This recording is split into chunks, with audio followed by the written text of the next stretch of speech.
гэр бүл, айл гэр гэсэн илэрхийлэл. Дэлхий дээр хайранд суурилсан хамт олонны хамгийн жижиг нэгж биш үү гэж бодогдно.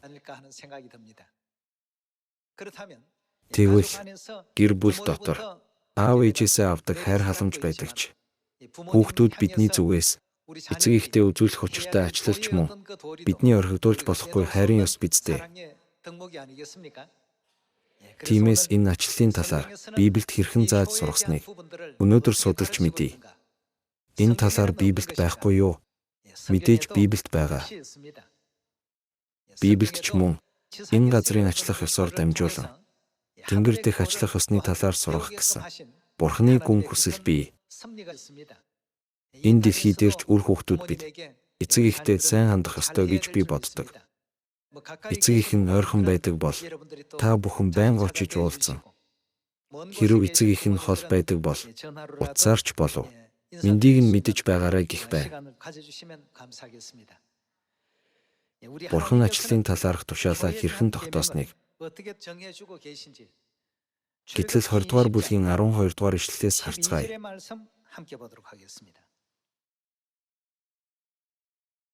Гитлэл 20 дугаар бүлгийн 12 дугаар ишлэлийн сургаалыг харъя. Эцэг эхээ хүндэл. Тэгвэл Бурхан эзнээс чинь чамд өгсөн газар дээр чи урт наслана. Үүнийг Бурхан 10 тушаал дундч тодорхой тусгасан байдаг. Эцэг эхээ хүндэл. Өөрөөр хэлбэл ачил гэсэн утгатай биздээ. 1-р Тимот 5 дугаар бүлгийн 4-р ишлэлийн сургаалаас судлая. Билевсэн хэн нэгэн үр хүүхэд эсвэл ач гучтай бол тэднийг нь юуны өмнө өөрсдийнх нэгөө яахад гэсэн бэ? Хүндлэхэд болон эцэг эхийнхээ ачийг хариулахад суралцвал учир нь энэ нь Бурхны өмнө тааламжтай. Гэрийнхнээ ачлах ёсонд сургаж тэднийг удирдан чиглүүл гэж Библиэд зааж байна.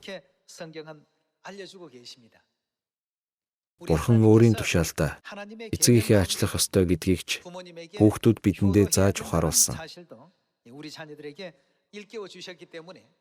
Тиймээс бид энэ газрын гэр бүлээч Тэнгэрийн гэр бүлүүдэж бодож эргцүүлэхэд цаг зав гаргадаг байвал сайн байна байхаа.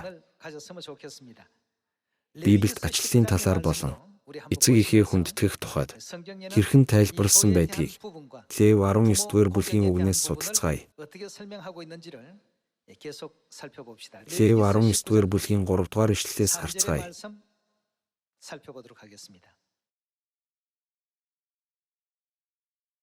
Та нарын хүн нэг бүр их эцгээсээ яа гэсэн бэ?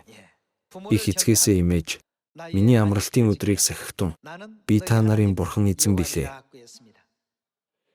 Библиэд Бурхан өөрийн тушаалуудаар дамжуулан эцэг эхээсээ имэх сэтгэлийн талаар, эцэг эхээ хайрлах сэтгэлийн талаар онцолж байна. Библиэд эцэг эхийн үр хүүхэддээ үзүүлэх хайр халамжийн тухай дурдаад зогсоогүй. Хүүхдүүд бид ч эцэг эхийнхээ өмнө ямар үүрэг хүлээх ёстой талаар олонтоо зааж сургасан. Библи нь зөвхөн энэ ертөнцид амьдрахад тустай сайн сайхан үг, сургамж төдийхнийг тэмдэглэсэн ном биш. Энэ бол Бурханы өгсөн тушаал юм.